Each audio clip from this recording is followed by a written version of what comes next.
Viewers, வாழ்த்துக்களுடன் Shanthi's food kitchen. இன்னைக்கு என்ன செய்யலாம்னு பார்க்கலாம் வாங்க.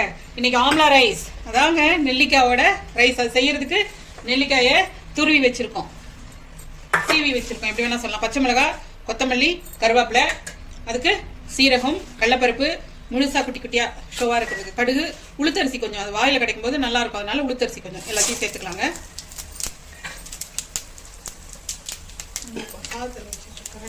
வேர்க்கடலைங்க, வேர்க்கடலை சேர்த்துக்கலாம். அதெல்லாம் வாயில கிடைக்கும் போது நல்லா ரைஸ் சூப்பரா இருக்கும்.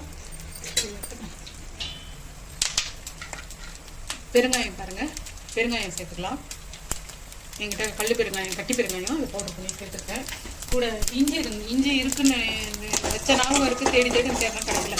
இஞ்சி துருவி போட்டுக்கோங்க, நல்ல வாசனையாக இருக்கும் இந்த ஆம்லா ரைஸ்க்கு. அப்புறம் நம்ம பச்சை மிளகாய் போட்டுக்கலாம்.